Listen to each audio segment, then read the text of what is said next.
The Gauteng chapter of the South African Local Government Association is holding an annual assembly to improve governance in the province. This is as most municipalities in the country are facing financial and administrative challenges. Let's discuss this further now with Dino Peterson, who is Salga's Gauteng PEC chairperson. Dino, thanks for making time for us this afternoon. There are obviously many critical issues that significantly impact local government and communities that they serve that you will be discussing. Let's start by getting your assessment as Salga on the state of municipalities in the province. Good afternoon, Clement, and good afternoon to your viewers and listeners as well.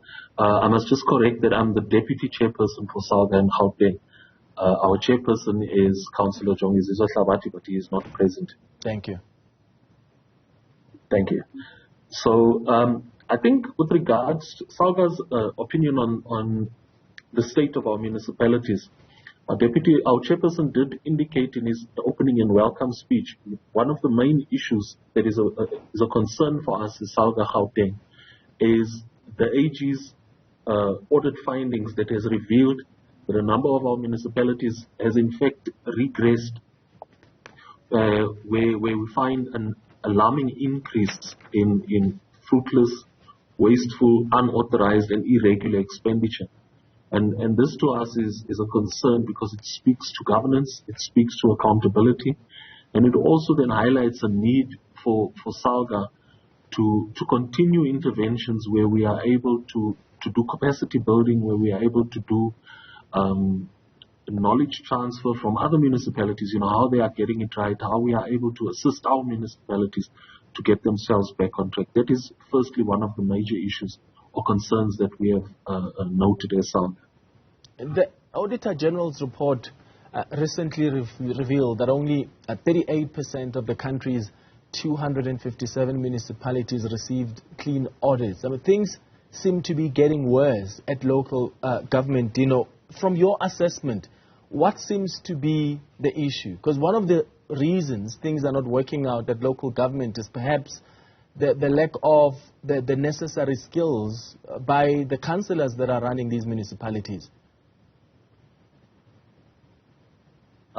Indeed, and this is one of the issues that came up during our discussions today, was that there is a need for upskilling our councillors, but there is also a need for getting the relevant experts in the factors or the issues that are affecting our municipalities.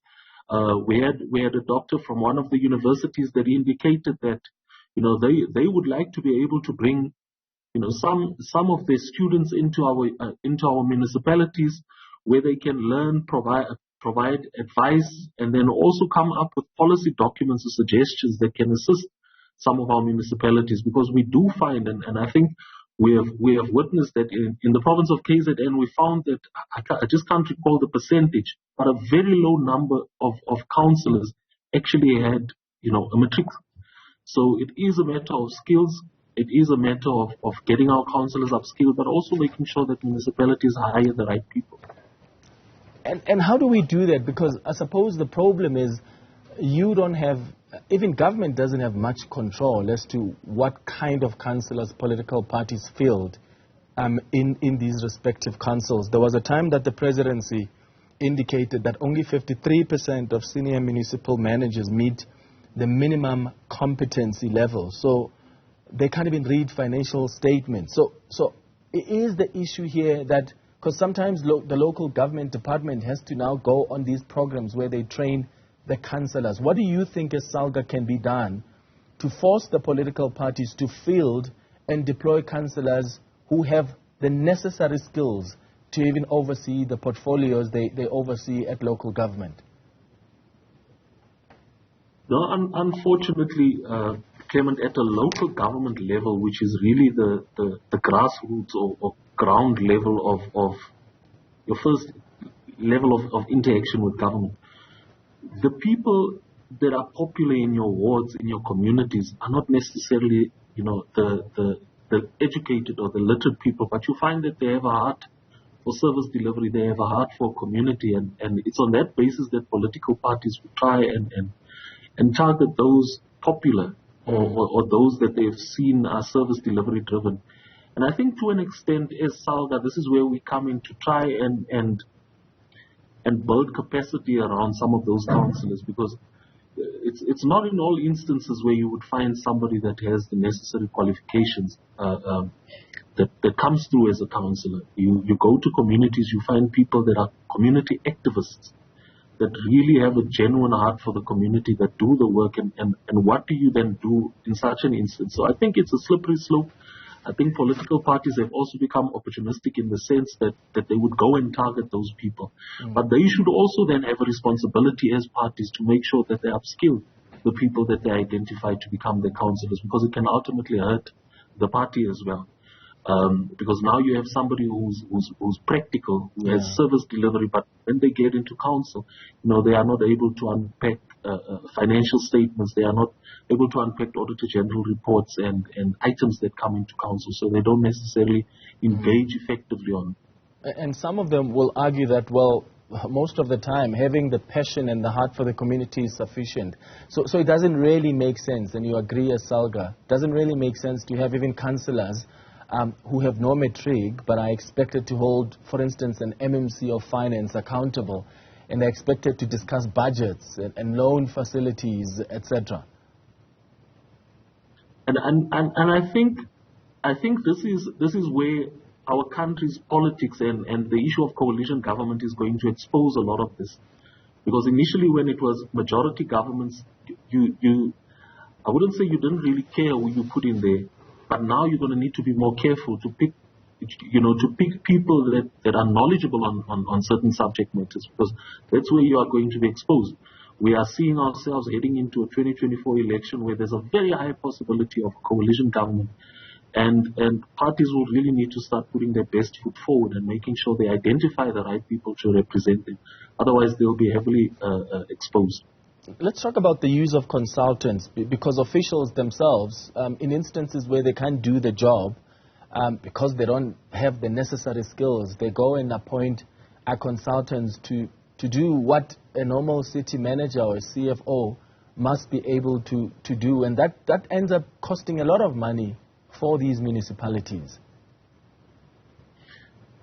And what it also does, because you see, it means that municipalities then aren't effectively building the capacity to be able to do the core of what they stand for. I mean, local government is service delivery orientated, and how don't you have the core skills, the core expertise to be able to deliver the services that residents pay for? Which now you are outsourcing it to consultants, and it's costing the municipality more money. So I think municipalities really need to focus on capacity building and getting the necessary skills within.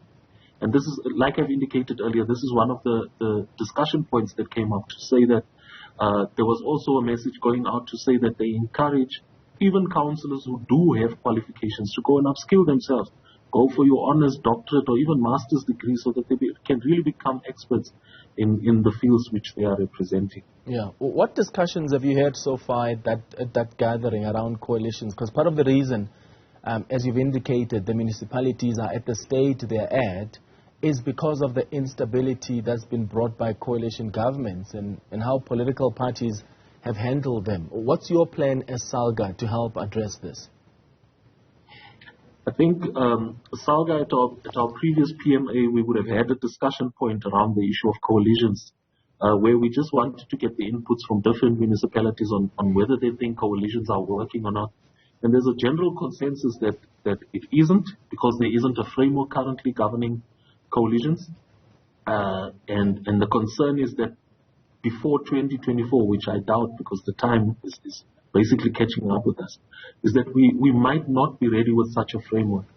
I know that there's going to be a gathering of parties, a gathering of political leaders over the next 2 days. I think it's the 4th and the 5th in Cape Town, where they will be discussing the issue of coalitions as well, and really trying to find a way, because the instability of coalitions makes it difficult for implementation of anything.